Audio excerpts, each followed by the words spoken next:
amazing to see it every single time. For sure. Well, coming back in here for Game 3, SK Telecom going to remain on the red side of the map. I'm sure they're going to be pretty happy with that after the results of these last 2 games that have come through. And it's going to be the Malzahar taken off the table first and foremost by KT Rolster, so changing things up yet again. We'll see if the Maokai makes it through for Game 3 or if that's going to be banned away by KT. But so far, just the Shen from SK Telecom, now Vladimir.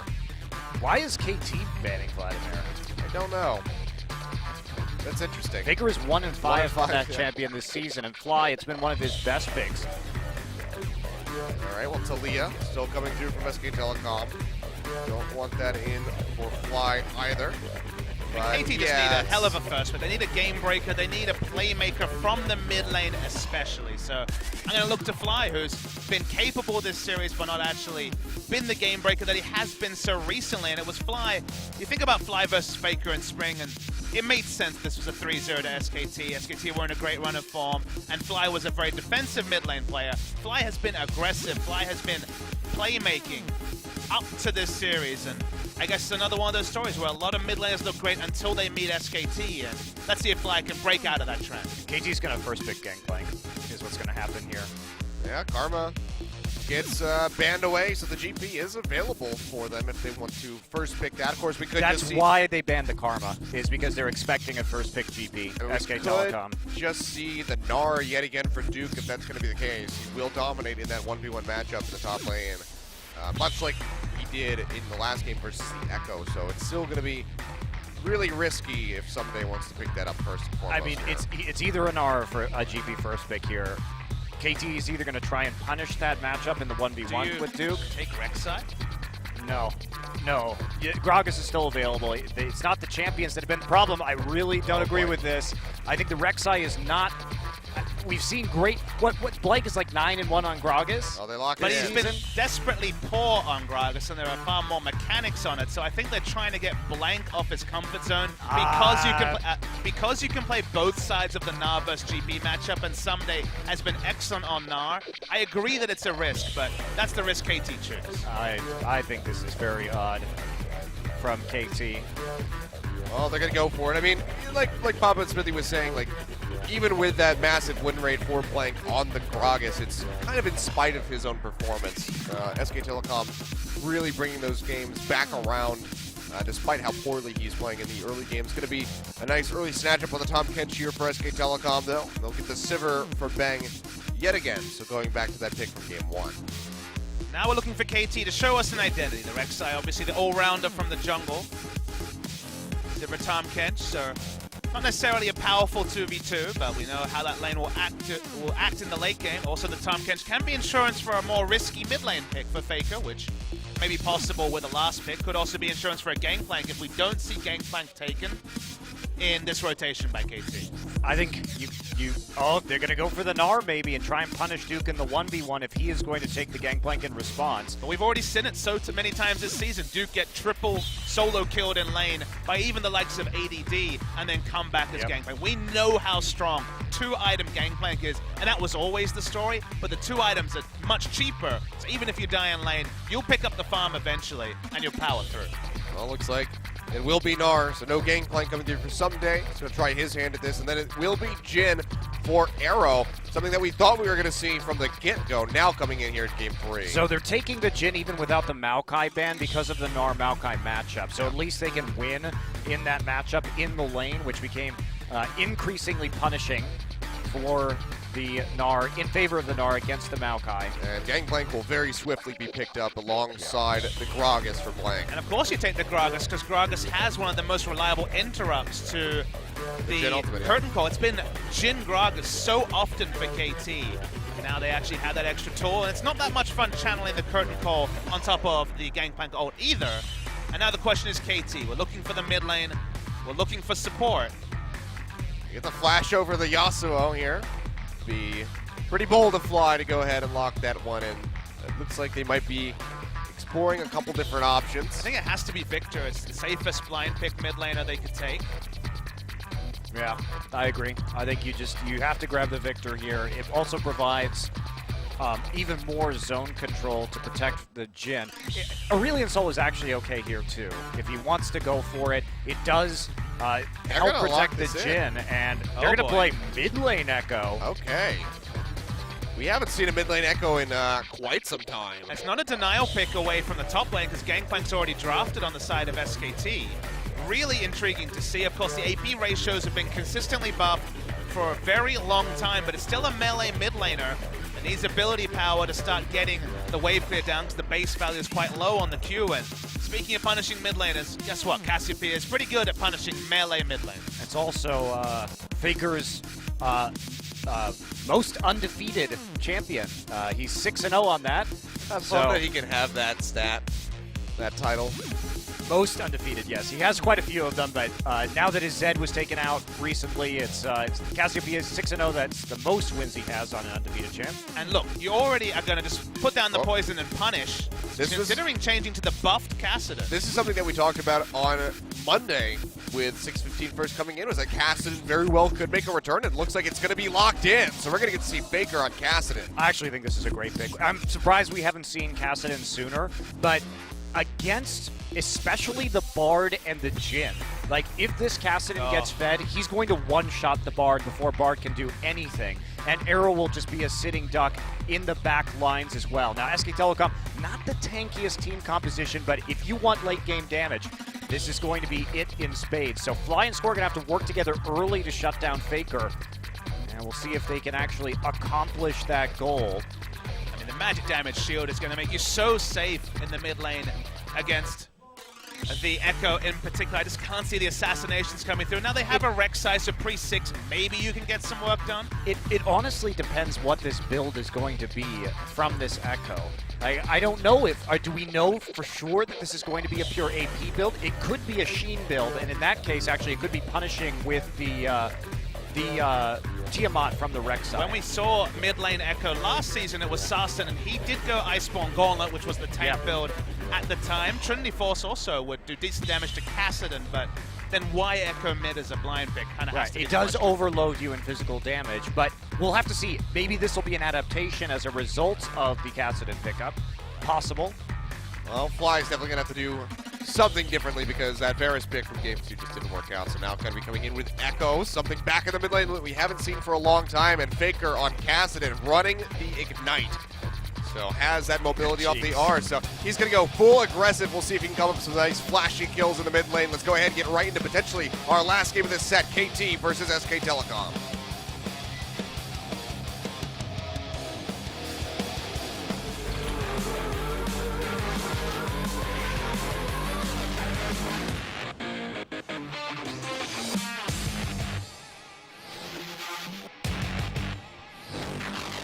All right, and Mountain Drake will be the starting dragon here.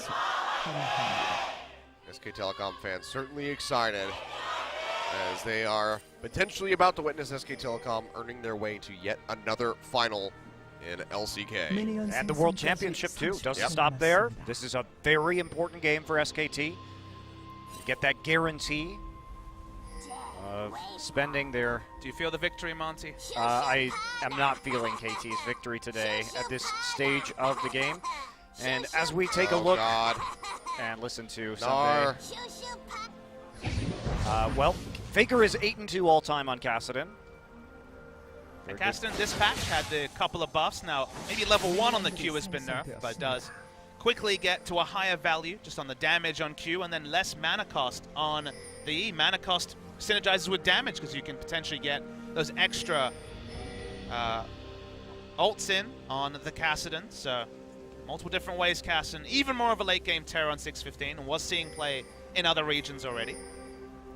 Looking for a possible disruption there. No prompt kill going to be coming through for SK Telecom. Someday looking like he's going to try and get, looks like he was attempting to just get a little bit of an XP advantage from a... Get some Narbar at least, I guess. Yeah, not going to looks like get a whole lot. Building up the bar there. Didn't actually kill any of the blue Sentinels. Score starting down on this strong side of the map, so he'll be all right.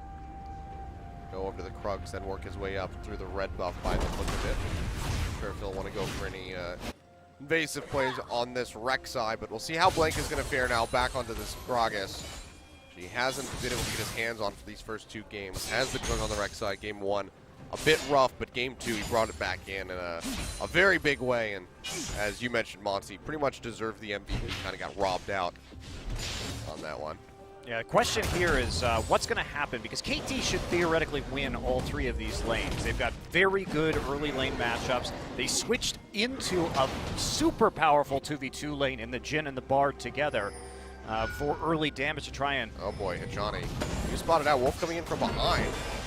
To be able to get those stacks ends and Devour off, probably. He's level 1, so I guess he doesn't have it. Just noticed that. So Johnny will be safe, but had Wolf been level 2, that probably would have been a very dead Bard. I don't think he would have got in there if Tom catches level 2. But, yep, taking advantage of having that extra ability onto the Bard early on. Fly actually taking a good chunk of harassment here early. Go back in. Faker will take a little bit because of those minions. The wave's actually in a really good spot for Faker. Managed to freeze it mostly outside his turret. So even though there's a lot of threat from Rek'Sai, pre the Rift Walk coming through from Kassadin, Flanks there to relieve that pressure and just allow Faker to get through to level 6. So like score, he'll be able to get the sole position of that Scuttle Crab, so Blank's not going to go into fight, but yeah, Fly taking a beating so far in that mid lane. Figure the Corrupting Potion is going to be quite all right. We'll see where he wants to go with the build. I would guess that it's probably just the Catalyst of Aeons into that Rod of Ages as standard. Yeah, I think it'll certainly be a Rod. Oh, Bang going to get locked down, slowed up by that Cosmic Binding. Takes a hell of a lot of damage. The Ignite taking not going to be able to finish him off. Arrow will get stunned up, but just one more hit from that Jhin would have done it, but they're not able to get in and find that first blood. The Maokai pick in game 1 really denied Arrow from taking Jhin. Finally, 3 games in, he gets the Jhin that he looked outstanding on against Samsung. He was immaculate on the use of his full rotation, Deadly Flourish included. The Curtain Call was outstanding as well, so he finally finds a spot for it. We know that in the late game there are the interrupts. The Kassadin has a lot of kill pressure, but the laning phase already going a lot better for KT as they're going to try onto Duke as well. Score looking for it. Flash away from Duke, but the flash onto him with the Unborrow is there for Score, and that will be first blood coming through for KT, making some moves happening, or getting some moves to happen there, and that's going to be first blood for them. So already changing things up from game 2. Didn't pay any visits to that top lane. Score comes in, and wouldn't you know it, they get first blood. Yeah, this is what they need. They need to turn these side lanes, these winning side lanes, into advantages early, into turrets, into gold. And Fly, he's going to be able to be there because as soon as he hits 6, he'll be able to use his Chrono Break just to get back into lane, and his TP should be up to make plays, while Faker is going to have to follow from pretty far behind without a teleport of his own. So KT needs to just play away from Faker this entire game. That has to be the way that they win. But I think SKT, given that they've chosen 3 losing lanes, the one that you're most okay with falling behind is top lane, because it doesn't allow KT to get as much pressure around the early Drakes that SKT have been picking up. Now they're still trying to make an aggressive move into the enemy jungle to get a Wolf steal away, at least. We'll get that. Figure now coming out from above. They'll take the magical journey out, get a little bit of damage off of that. Even now Wolf arriving. They're might be looking for the play. The body slam coming through from Blank. They're trying to get onto Score. He takes a hell of a lot of damage. The Ignite coming through from Faker. Is it enough to take him down? Looks like he will live just barely with any HP left. Tachani going low, gets slowed up by the Kassadin, the Q, the Null Sphere. Not enough to finish him off. He makes it over the wall, and he will stay alive for the time being. So no kills coming through for SK Telecom. KT going to be in sole possession of that. Someday trying to get onto Duke. Did he miss skill? He doesn't have the Gnar ultimate available. He missed skill. Oh, wow. Wow, that's a big mistake. That's really uncharacteristic. That could have been a kill there for Someday, especially since he has his flash advantage. To a second point in W when he went for the pounce and instead didn't have ult skill. Oh, that is... You don't have the space to do that in a game like this, Monty. Outplayed. Duke clearly the better laner. I mean, look, Someday certainly has been a bit haphazard this week, and that's just a mistake. No one has to sugarcoat it. Big mistake that costs him a kill. Yeah. Definitely could have been a kill there. Because there was nothing else to gain. The teleport was already down. The flash was already down. Yep. So he literally gains nothing out from that other than just losing out. Cannon Barrage will be used by Duke. Clear out this wave. Someday going to stick around to pick up these minions and then back off himself. And both of these guys will be running back into lane. So far, KT in a bit of a better spot with that first blood. Going to be up by 800 gold, but still nothing too crazy. Cold start coming through from Bang. And he's been keeping up pretty nicely with Arrow. Not a whole lot of action happening in the bottom side of the map, so he should be relatively okay to go ahead and just stack that up. Now, one thing KT has to do this game is at least control the early Drakes. They've been falling down in that regard throughout this entire series so far, but when they've got these winning matchups and they have more globals, that's something that they absolutely have to get done. Duke didn't feel bad about dropping his cannon barrage because Fly had to use his TP because he was forced out of lane before level 6 on that last skirmish. So it was okay to just drop that a little bit early. He wasn't going to need it to answer any kind of ganks that Fly would have elsewhere on the map. We need to stress that that's the minimum, Monty, because we talk about how KT have the pressure in all lanes. The converse is that SKT kind of outscale in all 3 lanes as well. So it's, it's more about getting the turrets, getting the Drakes. The minimum is to get 1. Honestly, given how much they'll be outscaled, the minimum is they kind of have to monopolize every objective in the early game. And losing out on a kill top, there could have been a 2-0 Nar, or at least a 1-0-1 Nar, is a heavy price, given just how much SKT's scaling advantage is. Faker not getting that blue buff, actually. Arrow. Mowed away by Blank. That's going to be the current call opening up here for Arrow. Gets the shots through. Wolf to block that. The 4th one comes in. He's going to be all right. Still has a little bit of shield available as well. Yeah, this has to turn into a Drake, though. Yeah, that's the flashes down there in the bottom lane. Members of SK Telecom and Fly pushing in. Going to try to get some vision. Score comes into the back through the magical journey. They're going to be looking for it. Blank goes for it. He's going to get locked down. The W coming in. He knocks him away with the explosive cast. But Wolf already falls. Blank goes down as well. 2 kills picked up for KT. And that very well could be that dragon. Several members low. Faker roaming down. He's spotted up by that ward. They take the magical journey out. Not going to be able to get onto the dragon yet, as they just take too much damage, but still nice kills picked up by KT. They're going to stretch that lead to 1.7 thousand. I actually think you don't go for the kills there. I think you go for the Drake. Get the early Mountain Drake so that you can transform these winning lanes into faster towers and get your gold that way instead. The dive is fine, but at the end of the day, they don't actually get objectives out of it.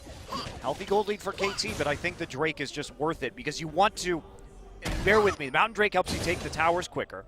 And if you can get those towers quicker with the relative lack of wave clear coming through from SK Telecom, at least in the mid lane, you can go ahead, move those towers down, and then you can snowball Drakes because you're only so many Drakes that KT is going to have access to in the early game. And taking one at 9 minutes, I think, and accelerating that process before this GP comes online is very valuable. I agree with you. I don't know if it would have been safe to take the Drake. To some degree, you would have had a numbers advantage, but Ricochet, casting with Ignite, there's some risk to it, so they went for the guaranteed kill. One other thing I want to notice is that we're going to see a spicy build coming through from Flyers. I think this is going to be a Proto Belt. Yeah, Proto Belt coming through on the Echo. That's a new one. All of the dashes, so he'll have that phase dive and the Proto Belt to create some distance or reduce the amount of distance between him and somebody else on the enemy team. It's going to help him chase down Faker a bit more, who has that Rift Walk, speaking of which. Has to get out underneath that tower, takes a little bit of damage, but overall he's going to be quite all right. So on the charge of the Corrupting Potion, Bang getting jumped on, slowed up by that Cosmic Binding. The Devourer comes through from Wolf, but the curtain call opens up. They're looking for Bang. Score wrapping around the backside. Should be dead either way. Bard ultimate will catch him. Arrow just waiting for that last shot. Oh my god! Bends the bullet around Wolf. Comes up with the kill, and now Wolf, that is one dead catfish. Fly finds the killing blow. That should be the first tower as well, going over to KT Rolster off the backside of that play. Man, what a shot. The Korean sniper is back in town. Man, that was perfect on the timing coming out of the stasis. Right on the edge of the hitbox. Blank getting locked up.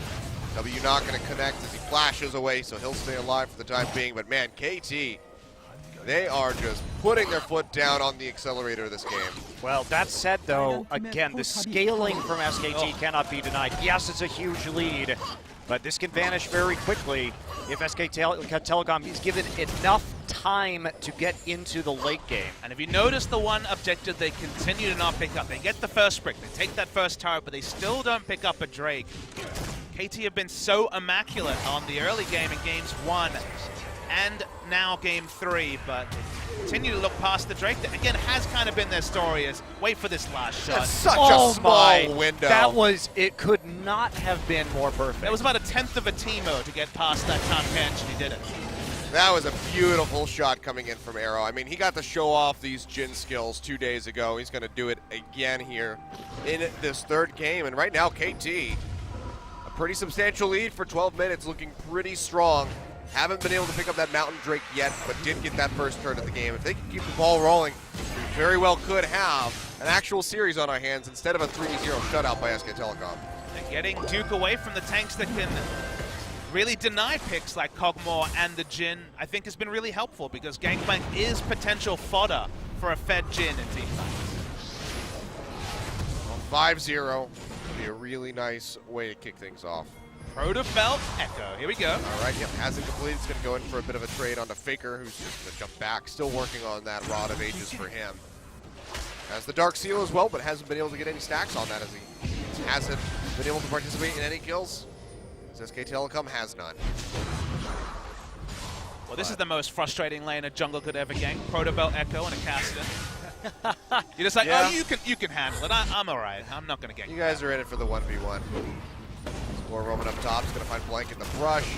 Someday looking for that transformation. So likely would have had a dive on our hands there, but seeing the Gragas, he said, all right, abort the mission. We'll back off. It's just, what is the par here for KT? How far ahead do they need to be? I can't even think of a number where you're feeling comfortable as KT. Is it 10,000 gold at 20 minutes? I think with the state that Gangplank is in currently and the amount of damage in the late game his armor penetration build can do, that there isn't a number big enough. I mean, we've seen games with Gangplanks that are winning team fights with like underneath their Nexus turrets at 20,000 gold down. So for me, that number can't be large enough. You could never underestimate what Gangplank's going to do to you at 40 minutes into the game.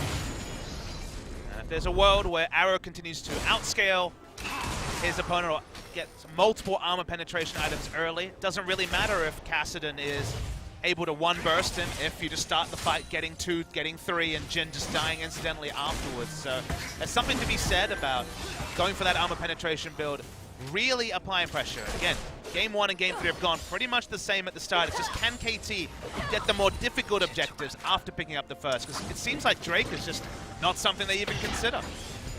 Yeah, already 14.5 minutes in here. The Mountain Drake's still going to be standing. So neither team has been able to make any moves early on to that. KT still going to have that innate advantage. You can see some wards coming through from Wolf as he wraps through the river, but overall the vision is going to be severely lacking in that bottom side of the map. Shawnee roaming into mid would score, so going to create a little bit of pressure here. Overall, they're just letting Arrow farm up this CS in mid, while Fly keeps splitting in the bot lane. But this is the problem. What you see on the screen, Gangplank got his ultimate available to help out if there's a play, and he's also picking up minion waves. If you're pushing minion waves into Kassadin and Gangplank, it doesn't matter what your 5 champions are, you're losing the game. Yeah. Got to keep the ball rolling on those advantages, and That's Trinity Force. even though they push out the bottom lane and get Kassadin in a favorable situation, they don't have anybody in place to take this Drake. I mean, they just sent their 80 carry support and mid laner all back, so Score's going to try and solo this, but looks like he'll be able to get it. I'm a bit confused about the whole KT Drake control situation in this series because it's been lackluster. Any other top team would be a minute away from taking their second Drake, or actually taking their second Drake. And the value of a Drake late game, if it was to be an Infernal spawn, if it was to be the Cloud Drake, which can actually be pretty important in opening distance or catching a target with the likes of Echo, who can really catch up. Well, it's just been a There it is. bloodthirsty Infernal. set, and it will be an Infernal coming in. So really just going to cater to that playstyle. Score getting jumped on by Faker. Gets slowed up, so he can't go in for a knock-up, trying to set something up for Fly. But now the roam up the top here from Hachani, getting onto Duke, building up that Narbar, going to be taking it out already. The Abyssal Voyage is there from Wolf to save his Gangplank's life, so he will be quite all right to throw out that cannon barrage, however. So it's looking like Lichbane second coming through from Fly, so will be a strong split push build. Going to be tricky to lock down. A new build, absolutely, but a cool one to track. Yeah, for sure. Coming into the bottom lane, it's just going to be splitting across against Faker here, who has garnered a bit of a significant lead, as he's slightly over 30 CS above.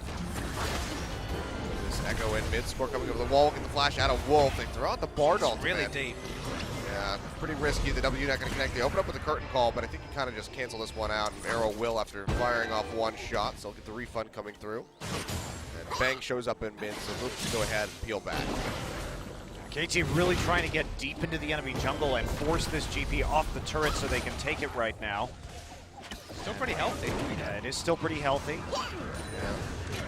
Someday transforming at a not very ideal time if he wants to continue to put damage down onto the tower. Score with a nice takeaway there on the Krug. Snipe that one away from Blank, and yeah, they can't get the top tower, but they'll get this one in the mid. Arrow, as that Youmuu's completed, has that extra damage onto the structure with that fourth shot.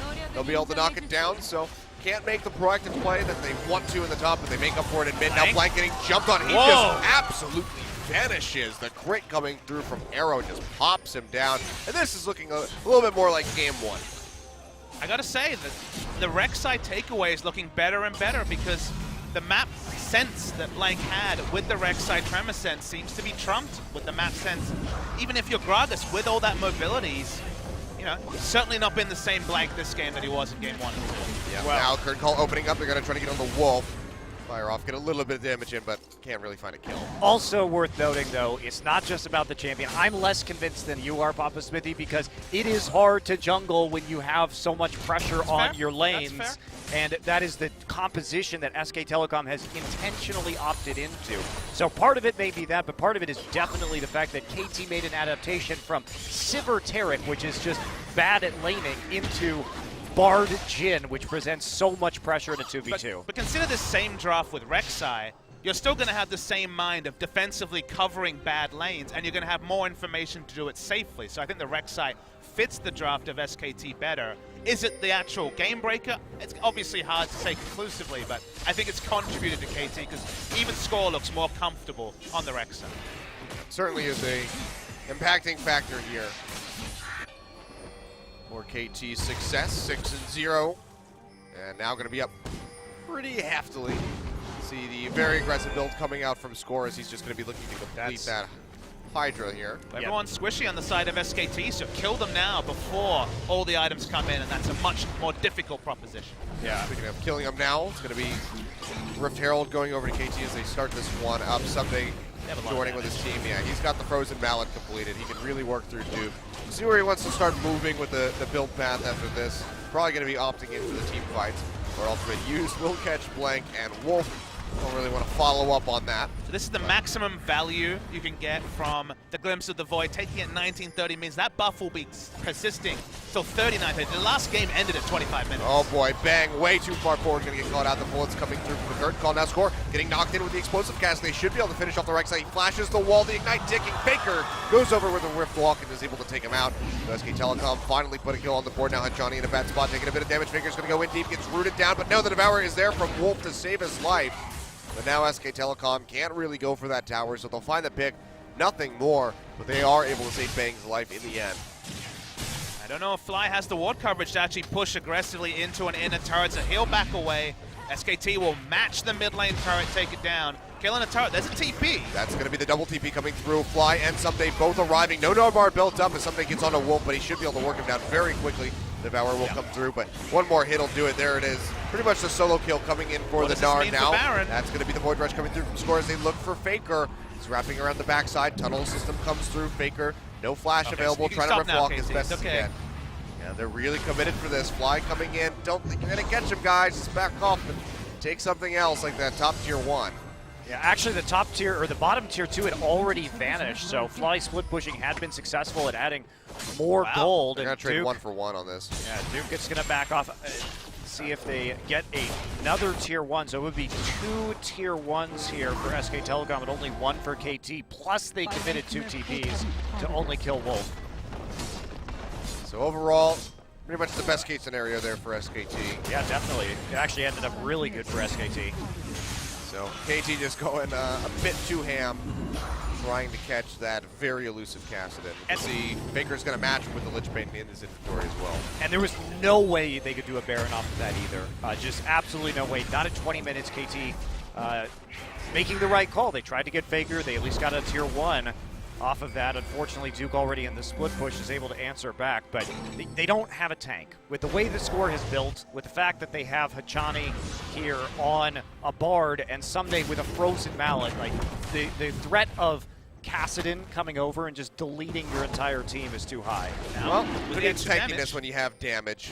That's going to be Score looking to solo out the Dragon yet again. It'll be a Mountain and Infernal on for KT. Rolster now Someday arriving. There's no way for SKT to get in here. That will go over to them, so that 8% stat coming through. Call opening up here for Johnny, looking for some damage in onto Blank and Wolf. What's this damage? It's going to be on the hunt pop here for Bang, so they're able to trade ult for ult between the 80 carries. To clarify, Arrow is massive. He has 2 damage items. There's no one with any semblance of armor on the side of SKT. Everyone is fodder to the curtain call. So SKT, they need Faker. He's the one who is the least accountable in terms of position. He's the one that needs to be able to stop that channel of the curtain call, otherwise Arrow's going to have a field day in these fights. Oh, Blank going forward, gets a pop in on the score. They bounce him back. Bard ultimate comes through. It's only going to catch the Rek'Sai, who's now in a bit of a rough spot. Takes a hell of a lot of damage. Cannon Barrage thrown down. He's going to go back in, knocks up Blank, is able to find the kill before he dies. It will be the 1-for-1, but it puts a kill on the Bang, which is going to be a bit worrisome if you're KT. But you don't get that 1-for-1, and Baron is a realistic objective for SKT. Now, it didn't have teleport. That's the absolute best case scenario for KT Rolster after the start. Someday we'll just apply pressure them back. Let's see, Bang now has enough to complete that rapid fire cannon, so the items are starting to come into the Sivir. Should be seeing the Infinity Edge next. So giving them that kill, definitely not what would be desired there by KT, but as you mentioned, being able to prevent the possibility of that Baron by killing Blank was definitely good for them. Someday, going to continue this split push at the bottom side. No tier 2 to really work with. So he's going to be wildly overextended. Opposite, just go ahead, clear out some wards and the jungle of SK Telecom, and then he'll back off. Someday actually interrupting his Black Cleaver build here to start picking up some armor. I'm very curious where Fly is going to go next with this build after the Lich Bane. Is he going to go for his Zhonya's Hourglass, perhaps, and try and get some additional survivability so he can really get in the back with his Proto Faker Faker? going to get lockdown score coming around the side. That's going to be the Devour in from Wolf as they try to get out the last couple shots of the curtain call. Not going to be able to connect as they get out of that cone. But Faker and Wolf go pretty low. They'll make it out alive, but that's the flash down of the top catch. Now, Zhonya's is to go back to the build, Zhonya's is such a good item on Echo because it allows your Shadow to catch back up so you can actually deal damage with Chrono Break.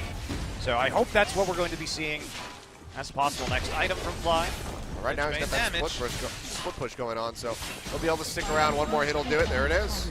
So another tier 2 going down. Just the one in mid still standing for SK Telecom. Outside of that, it's all just inhibitors.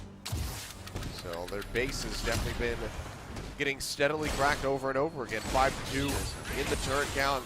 Those dragons are really starting to help out for KT. And even though the item build and the approach of the Kassadin and Echo are quite similar, the big difference is the teleport. Faker took Ignite for lane control, extra kill pressure, a bit of oomph early to get him snowballing, but Fly has played the map and taken 2 inner turrets for free, and then was also there for the teleport collapse, so similar playstyle, but Fly's winning out him. We were looking for Fly to step up and make moves around the map. I was thinking more in the gank sense, but in the map pressure sense, he's definitely dictating Game 3. Well, I think that's been Fly's biggest strength all season, has been Fly's ability to put down pressure with these kind of champions that do have a lot of global presence. And we're seeing it in a new form here. It's certainly something KT's been working with because this is the surprise pick for KT. They've been pushed to the limit. They have to show everything that they've got. And they pull out the Echo. They're slowing down on damage. If you noticed though, Monty, we wondered about the next item. He has been a Banshee Veil 3rd Aurelion Soul for the longest time. On to Arrow. Faker's going to go in deep. Boomerang Blade not going to connect and throw out the board ultimate. It's not going to find anybody though. Curtain call coming through. Faker going low. There it is. Fly jumps forward. Finishes him off with that Proto Belt. Wolf is going to go down as well. Arrow able to snipe out for the kill. Someday gets popped back in by Blank, but just not close enough. No one on SK Telecom can finalize that kill. And now KT starting to cheat up towards the Baron. Still way too low and too early for them to find that objective, but another 2 kills picked up. But that's part of the problem with KT's composition here is that, yes, they're doing so well. They've managed to open up a 5,000 gold lead, but at the end of the day, SK Telecom, they just get more time because KT can never actually go for a Baron. So even if SKT is losing, even if they are behind 5K, they still have scaling, and KT doesn't have enough ways to punish them. Faker just getting way too aggressive. We've seen this from time and time again. And just can't really taper it off. Fly with a good jump through, using the Proto Belt into the face dive to find that kill. Look, we really don't know the damage ranges of full AP Echo. It's not going to be full AP. There'll be some tankiness, as you can tell by the completed Banshee Veil, but this Echo is doing a lot of work so far, as Monty says, until we see some armor items from both the Gnar and the Rek'Sai. Baron is, for now, an objective too far for KT, and they already had a game 1 where they got to a point but couldn't actually kill the game. Difference here is they do have 2 Drakes. Well, they're working on it. It's going to be the Guardian Angel coming in for Someday. You can see he has that. Oh, wow, big chase. Well, Off Faker of that has one. to run. Yeah, Faker definitely has to get out of dodge here. Still has those rip walks coming through, but now Johnny's arriving. They lock down Wolf into the root. He has to pop the shield already. Devour is going to spit out Faker, who's going to keep trying to run. Looks like he might be able to make it out. Fly going to dash forward, finds the kill. Curtain call opened up, will be canceled immediately. Wolf's going to go down, and KT now off of that play very damn well can make a play on Baron. Worth noting that the Gangplank is level 16 with ultimate, so there will be an answer here from SKT. Do have Smite available as well. They're going to suck this one up. They spot out Duke moving in from below. Hachani on the other side of the wall. He's looking to run interrupt on Blank. The pressure's down. Barrage comes through. KT looking for the turn. They catch Bang with the board ultimate. He's got no flash, no way to get out. He gets locked down and he will fall. Arrow puts another one on the board. Now 13-2 for KT. They go right back over to Baron. Only Blank can go for the heroics. Is spotted out. There should be some goalkeeping from KT. Will be Someday. Someday and Hachani both moving over the wall, looking for that stun if necessary. Blank's just trying to juke him out, find a way back in. Duke's arriving. Fly and score. Pretty damn low. They will be able to finalize the Baron. Blank goes in, can't get the smite. He's going to fall for it. Now Duke, Faker, and Wolf, they're back. Several members of KT are low, but they just can't find the fight. KT are just going to keep profiting now with an almost 10,000 gold lead. That was a sloppy Baron, though, from KT. Oh, Blank yes. actually got the smite off in that little engagement. Score didn't smite at all, and Fly was the one who picked it up. That could have easily gone south for KT Rolster, but they get away with it. I mean, they had a one-man investment to try and stop Gragas, but then the second man peeled away, and Gragas still had flash up. So many different ways to close a different distance onto the Baron. So the goalkeeping I spoke about, brittle, but it was just enough. They get the Baron, but it could have gone oh so wrong. The Baron there to SKT, that's enough time to really force the scaling and probably win the game. Yeah, KT now going to be shoving down this mid lane. You can see just how quickly the towers get taken with the help of that Mountain Drake. So last tier 2, the last outer tower gets knocked down. And they are just still advancing on towards that 10,000 plus gold lead over top of SK Telecom. KT looking much more cohesive. We weren't sure how they were going to be playing coming into game 3 after getting smashed out in games 1 and 2. And they're turning it around in a big way. That's what's so great about best of 5s, right? You could really see the adaptation. KT taking a very different approach, not banning the GP, early picking the Gnar. All right, let's open up on the curtain call. Bang going to eat one of those bullets with a spell shield, but that's going to give KT the in onto this tower, and it is just melting under the pressure. Arrow just holding onto those last couple shots so he can throw it off. Duke takes a really big burst of damage from that 4th and final bullet, and that will be the inhibitor going down. KT, the wave's not really prepped, so they can't just rotate up easily and try to get these remaining inhibitor towers, but looks like they're going to be moving over to this top side of the map and try to get something done. Recall going to be interrupted by Score. It's just going to stick around for the time being. But KT KT have played to their win conditions really well. We thought maybe they weren't doing it fast enough, but so far it made me a believer of the Jhin and mid lane Echo duo, because both are doing exactly what they need to. Fly's played the map really efficiently. One inhibitor down, they're looking for another inhibitor tower. Yep. Okay, Telecom going to be holding on to this as best as they can. The minion wave in mid. Still about halfway there, so the pressure on the Nexus towers isn't going to be present for a little bit more time. They need a curtain call to shoot through it. Basically, it's curtain call into structure take has been the play style from KT Rolster. Can't tell exactly how long is left on that. Baker, ooh, Wow. barely inches out away from that Bard ultimate, so not going to get caught. It was optimistic from the Bard. I think you hold on to the ult there. I don't think they had the damage around to actually kill the Castan anyway, and now Bard ultimate's down. He had flash up, he could have just jumped over the wall there. So yeah, definitely a bit too optimistic by Hachani. It's already a quarter off cooldown, so he'll have it fairly soon. Arrow still can't tell how far out he is on that. As that pesky spectator bug, there it is. Lichbane. Curtain call comes back up, and yeah, Lichbane is doing some work. Tower will go down under the pressure from these minions. So Fly just dashes forward, gets onto this in him, and that's just going to be KT bleeding out SK Telecom. The Super Minions were actually dragged into the bottom lane I there. That saw was that. a little bit weird. Yeah, oh, Johnny. He's going to get engaged on, gets over the wall with that magical journey, but this tower has suffered heavily. A couple more hits here from Arrow will be able to finish it off. Flies there's at the very low. Convergence just trying to push back SK Telecom as much as he possibly can. Let there be no ambiguity. They're way ahead here, KT, but one ace for SKT. The ability to team fight can't be denied. Oh, while they go in on the Someday, Score jumps into the back line, looking Killed for him. Baker. He's going to be able to kill him. Indeed, Someday goes in, ults back flank. They finish him off. Arrow finds the kill. Hachani hanging on by a thread, makes it out of the cannon barrage, so he will live to fight another day, and that's going to be all three inhibitors going down. 40 seconds on Baker, 30 on flank. This is going to be KT ending the game at 32.5 minutes. Fly dashing forward, pop up on the Duke, flashes away, tries to get into the fountain, will get clipped by the Bard ultimate. It's just buying time for KT Rolster to finish off these structures. And the dream's alive. We have a series on our hands, gentlemen. SK Telecom, they're going to go down in game 3, and KT put one on the board. Yeah, it's going to be now. Watch the Nexus health. Remember, KT's very low. That's true. Arrow's actually really chunked out. Wolf going to be looking for it. They might not build it now. Yeah, they got it. Okay. Lichbane, Mountain Drake. That's going to chunk it out. So, wow, KT, smooth play in that game. They just one lane, one game, basically. They played around the pressure well, invaded to take down additional turrets, and especially props to Fly for getting 2 inner turrets in both of the side lanes. He blind picked mid lane Echo. No ambiguity about it. Blind picked mid lane Echo and just dumpstered SKT. Yeah, and that it's interesting because they knew they were going to blind pick the Echo because they banned the Vladimir on the blue side. So KT came in, they had that game plan set. It was their last shot. Now we got to see how SKT, are they going to go back to trying to play lane dominant champions to prevent the snowball that we saw from KT in game number 3? Well, I think we can agree. Blank coming in on the Gragas in this game, not really able to be impactful whatsoever.